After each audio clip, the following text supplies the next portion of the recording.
Bonsoir. La pandémie Covid-19 touche l'ensemble des pays de la planète en même temps ou presque. 177 pays rapportent des cas avec un total de 745 000 cas et près de 157 000 patients guéris. Les États-Unis rapportent le plus grand nombre de cas dans le monde, plus de 144 000. L'Italie, près de 98 000. L'Espagne, plus de 85 000. L'Allemagne, 64 000. Et l'Iran, 41 500. Le total des décès de cas confirmés est de 35 300.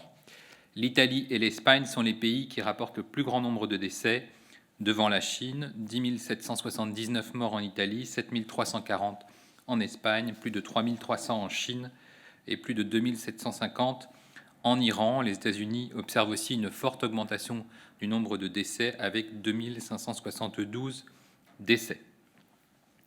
En France, nous affrontons une épidémie inédite, entraînant un impact sans précédent sur le système de santé, et tout particulièrement sur les établissements de santé, leurs équipes, les réanimations, et donc tout le personnel. Une épidémie sévère, meurtrière, avec un virus très contagieux, de diffusion rapide, qui touche le territoire métropolitain et les Outre-mer.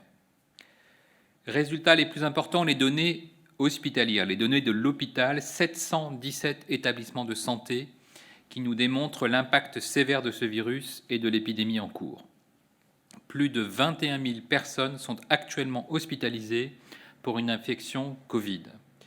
Dans les Outre-mer, à La Réunion, à la Martinique, à la Guadeloupe, on relève notamment 148 hospitalisations, dont 30 en réanimation, 41 retours à domicile de personnes guéries, 7 décès, 3 en Martinique, 4 en Guadeloupe. 5 107 cas graves nécessitent des soins lourds en réanimation.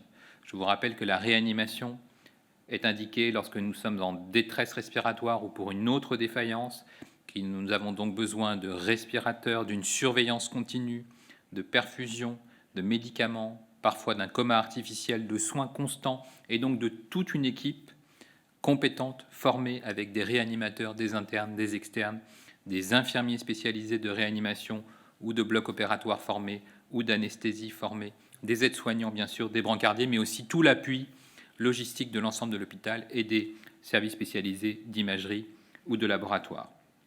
34% des patients hospitalisés en réanimation ont moins de 60 ans, 59% entre 60 et 80 ans, et 64 personnes sont hospitalisées en réanimation âgées de moins de 30 ans. Aujourd'hui, le nombre d'entrées en réanimation est de 475 patients, 9% de plus. C'est ce nombre quotidien d'entrées en réanimation qui est le plus important à surveiller pour prédire notre capacité à prendre en charge les malades les plus graves, mais surtout parce qu'il reflète la cinétique de l'épidémie et son impact le plus préoccupant sur le système de santé.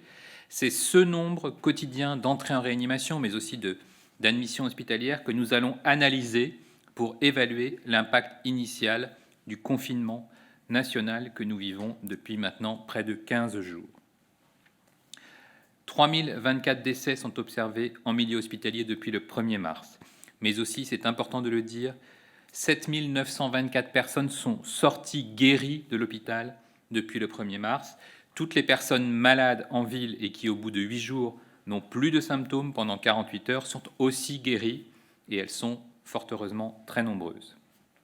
Nous avons, vous le savez, en plus de cette surveillance hospitalière, la surveillance en population dite syndromique. Les services d'urgence ont ainsi renseigné 3169 passages hier versus 2939 le jour précédent. Cela représente 20% de l'activité totale pour suspicion donc d'infection Covid.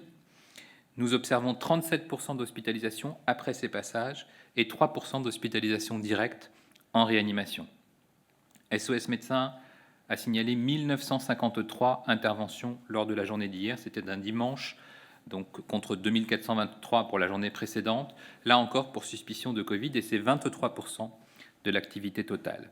Les laboratoires de ville remontent aussi des données, 24 764 tests réalisés, dont 7 365 positifs, ce qui représente 30% de positivité. À l'échelon national, vous le savez, nous observons un excès de mortalité sur la semaine 12, un excès de 9%. Il n'y a pas de nouvelles données de mortalité probablement en raison du week-end, mais nous aurons des informations dès demain de l'état civil.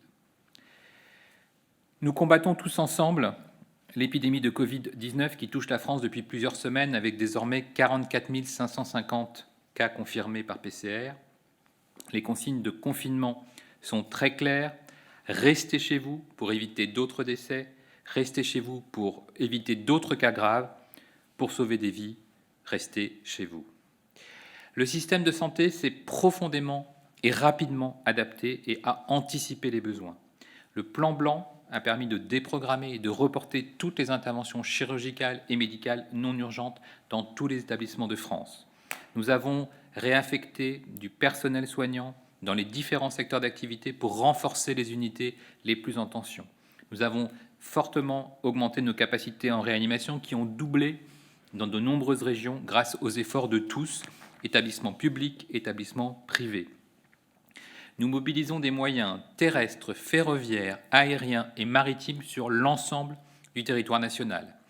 Dans le cadre de la gestion de la crise sanitaire, l'État a mobilisé l'ensemble de ses moyens, notamment pour permettre le transfert d'un certain nombre de patients graves, pour décharger les zones les plus touchées, mais aussi les établissements les plus sous tension, qui connaissent un afflux de patients très important. C'est le cas, vous le savez, des régions Grand Est, mais aussi Bourgogne-Franche-Comté. Plusieurs opérations de transfert ont ainsi eu lieu grâce au dispositif militaire Morphée, au bâtiment de la Marine nationale de porte-hélicoptères, ainsi qu'à la mise en place de TGV médicalisés, mais aussi grâce à la mobilisation de la flotte gouvernementale. En effet, l'État dispose de plusieurs types d'avions. Ces derniers ont opéré plusieurs vols à la demande de la cellule de crise sanitaire la semaine dernière. Cela a permis notamment le retour rapide de 2 équipes du SAMU en Lorraine. C'est des équipes qui avaient encadré l'évacuation de patients par TGV médicalisé vers Bordeaux.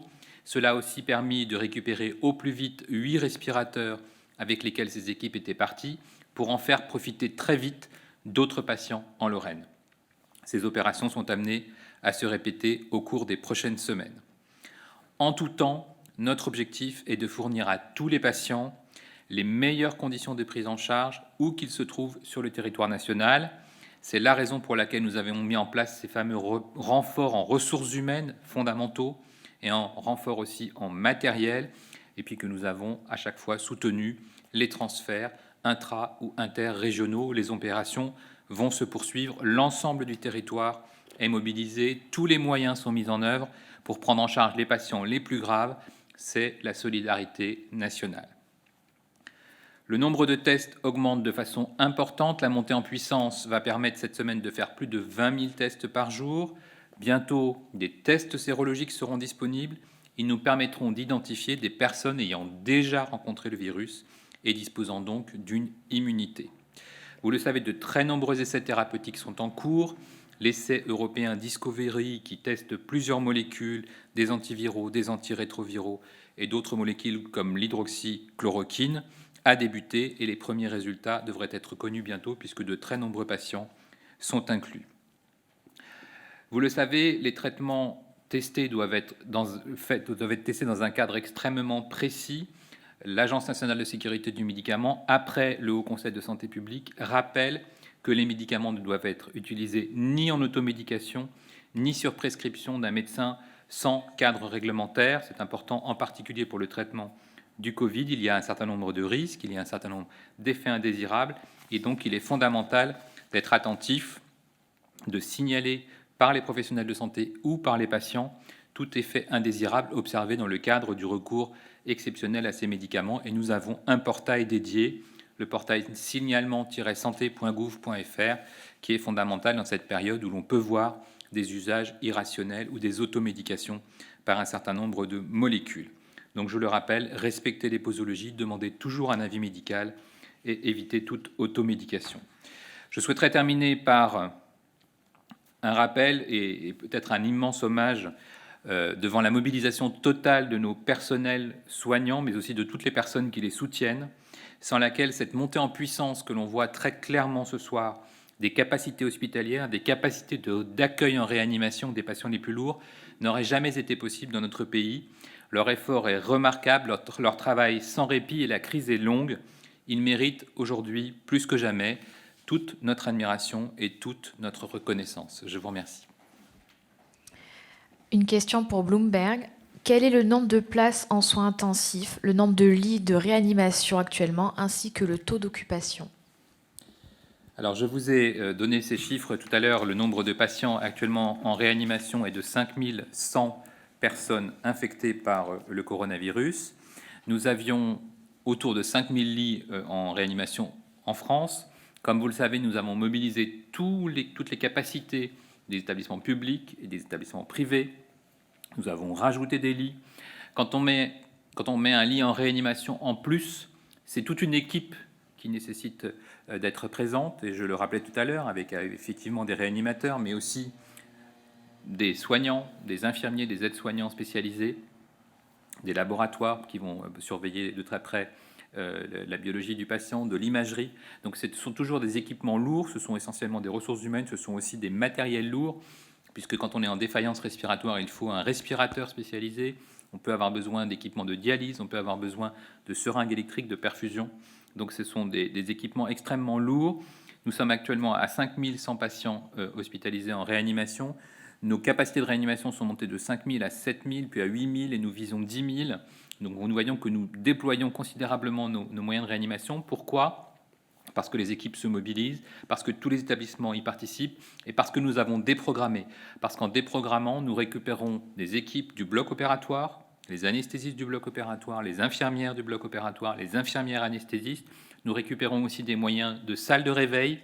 Donc tous ces moyens permettent aujourd'hui d'assumer cette montée en puissance, et nous avons encore cette ressource dans de très nombreuses régions, même en Île-de-France, où nous pouvons encore accueillir des patients en réanimation. Une question pour pharmaceutique. De plus en plus d'experts redoutent un effet rebond inévitable. Quelle est la stratégie? Comment fait-on si le confinement ne permet pas d'atteindre l'immunité collective?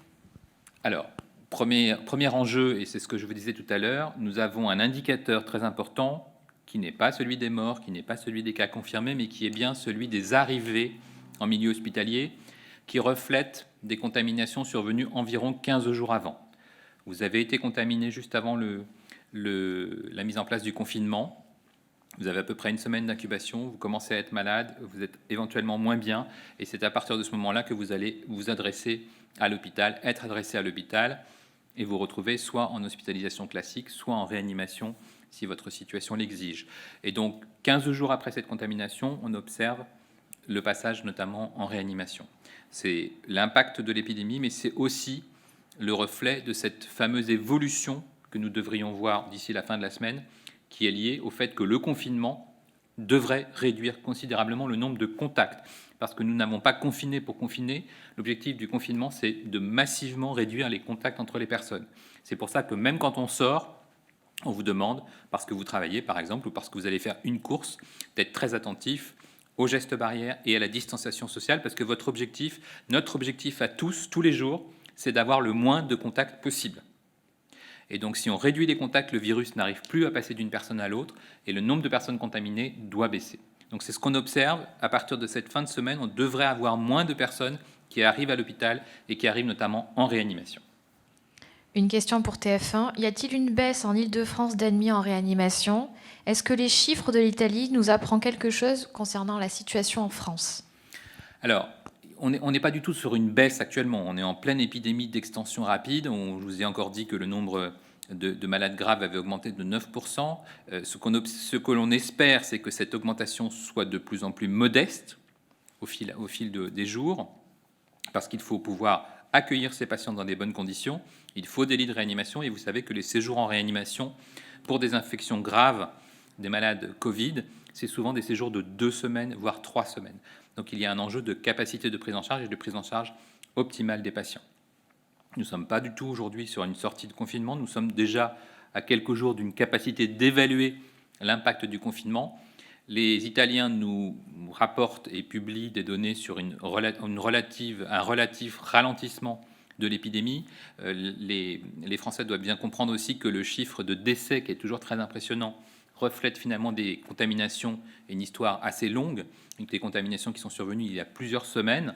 Et donc, c'est pourquoi nous allons nous focaliser sur cette cinétique de l'épidémie et sur ces personnes qui vont être hospitalisées et qui auront besoin de réanimation. Question pour France 2, envoyé spécial. Quand a été passée la première commande publique de masques FFP2 depuis le début de l'épidémie en janvier et en quelle quantité? Pourquoi avoir refusé l'aide des labos de ville, privés, de recherche et vétérinaires pour effectuer davantage de tests? Alors, premièrement, sur les masques, nous allons donner tout l'historique des masques, donc je ne veux pas vous donner les dates de commande, sur d'autant que le stock stratégique est piloté par Santé publique France, mais il y a un suivi des stocks stratégiques par Santé publique France, une doctrine de masques qui a été validée au fil des ans sur les types de masques qui devaient être stockés, et je vous rappelle que les établissements de santé en particulier ont leur propre stock de masques, en particulier masques FFP2, puisqu'ils les utilisent au quotidien pour de nombreuses indications, que ce soit en laboratoire ou que ce soit pour prendre en charge des patients tuberculeux. Donc on a à la fois cet enjeu de protection par les masques chirurgicaux, de stock stratégique d'une part, et puis de stock des établissements de santé. Pour les tests, c'est important, il faut rappeler que le test n'existait pas. C'est important de le rappeler puisque nous l'avons mis en place grâce au soutien de l'Institut Pasteur. Par définition, sur un virus émergent, le test n'existait pas et il a fallu le mettre au point. Le test aujourd'hui, c'est important de le rappeler aussi, il passe par un examen compliqué qui s'appelle une PCR, c'est-à-dire qu'il faut aller rechercher le virus dans votre prélèvement, qui doit d'ailleurs être un prélèvement bien effectué. Ce n'est pas un prélèvement très agréable. Normalement, l'écouvillon doit vraiment être enfoncé très loin dans le cavum, et donc c'est un examen assez désagréable pour la personne qui le subit. On va vraiment frotter votre muqueuse et aller rechercher le virus dans cette muqueuse par un examen qui se fait dans un laboratoire de virologie. Au départ, ces examens de laboratoire devaient être validés par le Centre national de référence pour être sûr qu'il n'y avait pas de faux négatifs et que donc tous les laboratoires qui étaient agréés savaient faire ce test. Ça s'est fait très vite puisque vous avez vu que nous avons augmenté très vite le nombre de laboratoires capables de faire ce test et bien entendu les laboratoires de ville peuvent faire ce test. La difficulté actuelle, elle n'est pas liée à la capacité des laboratoires de ville de faire le test, mais à la complexité de réaliser ce test aujourd'hui, puisqu'il faut tenir compte du fait que nous sommes confinés, que nous demandons aux gens de ne pas se déplacer, de ne pas être contagieux et de ne pas aller dans un laboratoire où se trouvent des personnes fragiles.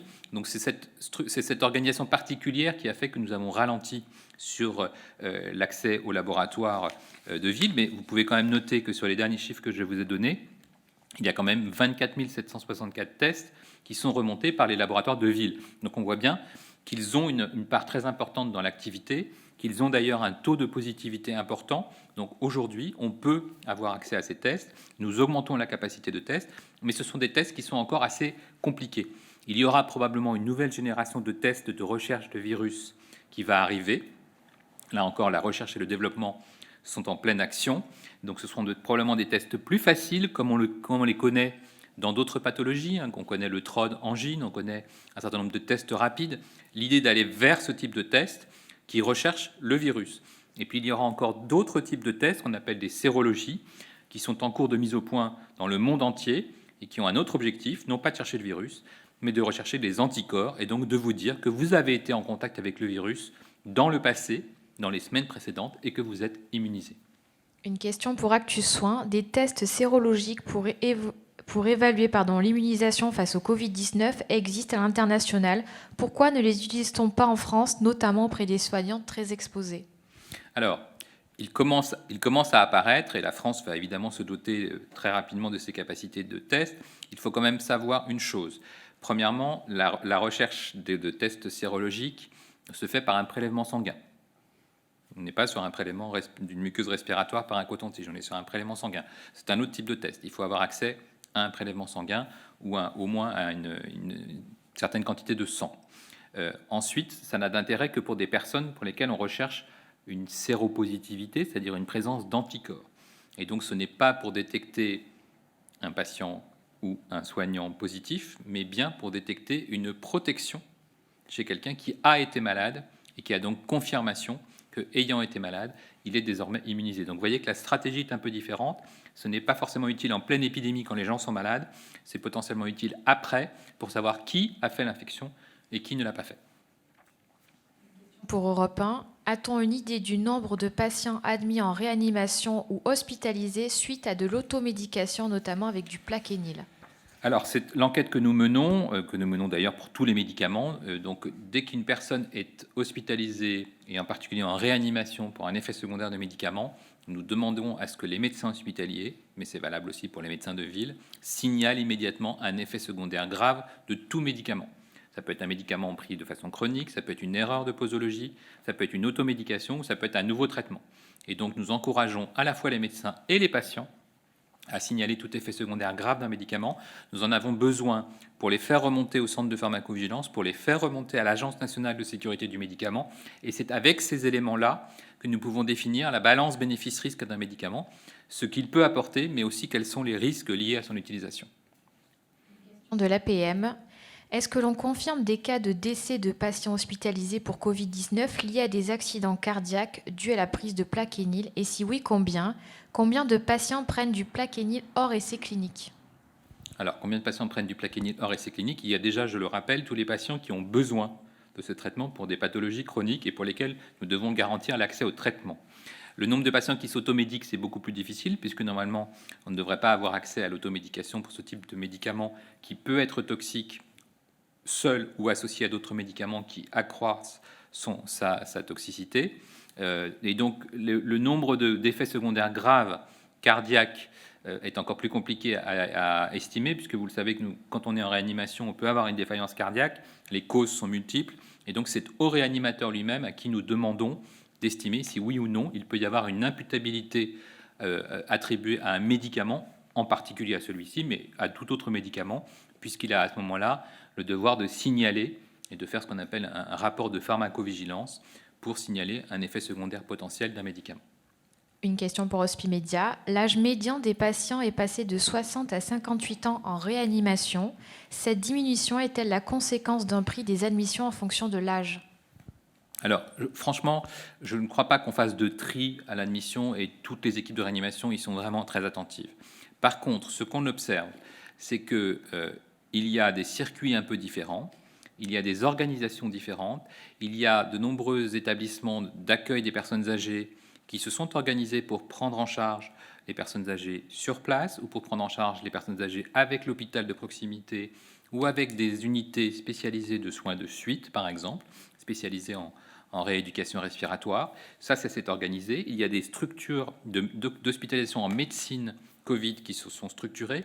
Et donc, les personnes qui pouvaient aller en réanimation avant, pas forcément parce qu'elles étaient graves, mais parce qu'on voulait les surveiller, par exemple en soins intensifs ou en soins continus, peuvent être orientées vers d'autres structures. Ce n'est pas du tri classique de patients uniquement sur un facteur d'âge, puisque ce n'est pas comme ça qu'un réanimateur prend en compte un malade, c'est sur son état clinique, sur son pronostic et sur son besoin ou non de réanimation. Et c'est une décision qu'il prend de façon collégiale et qu'il prend tous les jours de l'année. Par contre, ce qu'on observe, et ça c'est aussi important puisque c'est observé à l'international, c'est que lorsque l'épidémie s'étend, et c'est le cas actuellement, on a souvent d'abord, dans les premiers jours, les malades les plus fragiles, les plus âgés, qui sont ceux qui résistent le moins au virus, et donc qui se présentent à l'hôpital. Et puis un peu plus tard, et ça a été décrit aussi par nos collègues européens, l'arrivée de jeunes qui ont voulu rester à la maison longtemps et qui se rendent compte qu'ils n'arrivent plus à tenir parce qu'ils font des complications, notamment respiratoires, et qu'ils sont essoufflés.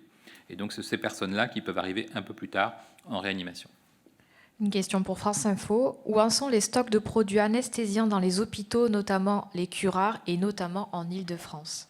Alors, vous avez noté que nous avons une augmentation très importante du nombre de malades en réanimation, que nous avons une augmentation très importante du nombre de lits de réanimation, et donc nous avons une augmentation très importante des besoins liés à l'environnement du patient, parce que ce n'est pas uniquement une équipe, première condition évidemment majeure, ce n'est pas uniquement des équipements lourds, c'est tout le reste, tout ce que j'essaie de vous expliquer, parce que c'est difficile de s'imaginer un lit de réanimation ou une chambre de réanimation. Il y a une surveillance continue, il y a des prélèvements continus, il y a des traitements continus, et il faut parfois organiser un coma artificiel parce que le patient a tellement de soins qu'il vaut mieux qu'il soit endormi pour éviter qu'il soit douloureux, par exemple, ou qu'il lutte contre la machine qui l'aide à respirer. Et donc, c'est ces médicaments anesthésiants, curares et autres traitements plutôt classiques d'anesthésie qui sont actuellement fortement demandés par les réanimateurs. Et donc, nous sommes attentifs à ce que toute cette chaîne de prise en charge de réanimation soit assurée, que ce soit le soutien RH, le renfort en équipement et évidemment l'accès à tous les médicaments utiles en réanimation. Question pour le généraliste. Des généralistes craignent des retards de soins chez des patients chroniques qui n'osent pas venir dans les cabinets. Était-ce une erreur de limiter les sorties aux soins urgents? Non, parce que nous avons toujours dit depuis le début que tous les patients qui avaient besoin de soins devaient bénéficier de ce soin. Je l'ai dit pour les tout-petits qui ont besoin de vaccination obligatoire. Je l'ai dit pour les femmes qui ont besoin souvent d'avoir accès à la PMI, qui ont besoin d'avoir accès au planning familial, qui ont besoin d'avoir accès à l'IVG. Et je l'ai dit évidemment pour les patients chroniques qui doivent continuer à être suivis. C'est valable pour les personnes qui sont dialysées, pour les personnes qui ont des pathologies lourdes, qui doivent être suivies en milieu hospitalier, qui doivent avoir un suivi par un médecin spécialisé. Donc ce sont des dérogations évidentes du confinement. Vous êtes convoqué à l'hôpital, vous êtes convoqué par votre médecin, vous avez un suivi obstétrical. Évidemment qu'il faut continuer à être suivi parce que c'est important pour votre santé. Une question pour CNews. Avez-vous observé des récidives chez certains malades? Pourquoi on tarde à donner de la chloroquine alors que certains médecins prennent eux-mêmes et le prescrivent à leurs patients? Alors, récidive, pas à ma connaissance. On n'a pas de remontée scientifique dans ce domaine. Quant à l'hydroxychloroquine, on en parle régulièrement. C'est dans l'essai en cours. Il y a plusieurs essais thérapeutiques en cours, précoces ou pas précoces. Il y a même des volontés de préventif. Donc, tout ce qui peut être utile à la production de données connaissances, de données scientifiques et de production de connaissances est important. Il n'y a pas aujourd'hui d'indication à faire de l'automédication, encore moins sans raison, parce que là vraiment, si c'est juste en prophylaxie, ce n'est vraiment pas une bonne idée. Et donc vraiment, on voit bien qu'on va très vite, qu'on pousse la recherche, on va avoir des résultats très vite, mais aujourd'hui, il n'y a pas d'argument, et ce n'est pas des données françaises, ce n'est pas la position du ministère de la Santé, c'est la position des experts internationaux, de l'Union européenne, des Chinois eux-mêmes et des autorités américaines qui disent qu'il n'y a pas d'argument définitif en faveur d'un médicament plutôt qu'un autre. C'est évidemment regrettable, mais c'est comme ça. Aujourd'hui, aucun médicament au monde n'a fait la preuve de son efficacité. Et je peux vous garantir que les autorités françaises, si elles avaient la preuve qu'un médicament est efficace, elles feraient en sorte que les Français y aient accès. Donc il faut laisser un tout petit peu de temps à la science pour dire si oui ou non, parce qu'on peut aussi avoir des mauvaises surprises, un médicament permet de modifier le pronostic d'une infection comme celle du coronavirus. Une question pour Canal+. Lorsqu'on devra aborder la fin du confinement, est-ce que celle-ci est liée à notre capacité à tester la population? Si oui, notre capacité en test devrait être de 150 000 tests par jour en juin. Est-ce suffisant pour envisager un déconfinement? Alors, ce n'est pas du tout sur ce type d'argument que se passera le déconfinement. D'abord, vous le savez, c'est une étape ultérieure et nous ne sommes pas là, puisque nous sommes juste, même pas au bout de la deuxième semaine de confinement, que le Premier ministre a déjà confirmé la prolongation et que nous n'avons même pas encore d'indicateurs d'évaluation de l'impact de ce confinement. Mais je pense que la sortie du confinement doit être faite de façon extrêmement attentive, basée sur une expertise scientifique qui va évaluer la situation de l'épidémie à ce moment-là. Quelle est la situation de l'épidémie? Qu'est-ce que ça a donné en termes d'infections graves, en termes d'infections nécessitant une hospitalisation, en termes d'infections en ville? Quel est le taux de positivité? Combien de cas sont estimés en France? Tous ces éléments vont être évidemment importants. Quels sont les moyens que l'on se donne en termes de protection de la population? Quel est le niveau d'immunité? Donc on voit bien qu'aujourd'hui, on n'est pas capable de répondre à toutes ces questions parce que, là encore, nos connaissances évoluent de jour en jour. L'accès à la recherche et à l'innovation évolue de jour en jour. Ce que nous avons aujourd'hui comme information, nous ne l'avions pas il y a 15 jours et encore moins il y a un mois. Donc je pense qu'il faut faire confiance à la mobilisation totale de nos scientifiques en France, en Europe et dans le monde pour avoir encore plus d'armes pour lutter contre ce virus lorsque nous se posera la question de la levée du confinement. Une question pour VL Média. Face à l'afflux de patients malades du Covid-19 en réanimation, quelles mesures ont été prises par la DGS pour la montée en capacité des services de rééducation post-réanimation? Êtes-vous confiant dans la capacité des SRPR à faire face dans la durée? Alors, ce n'est pas que la DGS, c'est bien sûr une mobilisation complète de la Direction générale de la santé, de la Direction générale de l'offre de soins, de la Direction générale de la cohésion sociale, puisqu'on voit bien qu'il y a des enjeux aussi d'institutions et d'EHPAD, et puis de toutes les agences régionales de santé qui se mobilisent avec tous les responsables d'établissements pour mettre en place un circuit. Et vous l'avez présenté d'une certaine façon, j'aurais pu le présenter d'une autre façon. On peut décider de rester en institution avec un soutien médical, avec un soutien hospitalier, avec l'intervention d'une équipe mobile.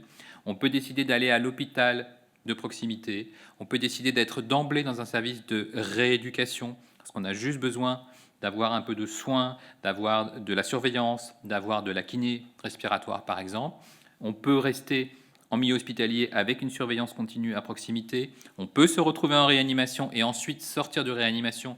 Mais il faut bien que les Françaises et les Français sachent que quand on sort de réanimation, on n'est pas debout tout de suite. Il faut vraiment une prise en charge spécialisée pour revenir à la normale. Et donc tout ce circuit se met en place. C'est un travail gigantesque. Ça sera des milliers de patients qui vont devoir bénéficier de cette prise en charge spécialisée.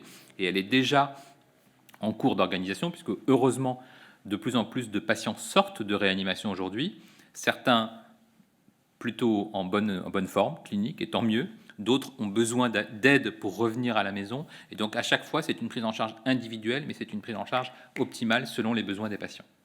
Question de CNN. Le professeur Salomon a annoncé samedi la mise à disposition de tests sérologiques dès qu'ils seront développés. Or, une entreprise strasbourgeoise, Biosinex, annonçait déjà la semaine dernière en avoir développé. Seront-ils mis à disposition et si oui, quand ? Alors là aussi, je vous disais, la recherche et développement est foisonnante et tant mieux.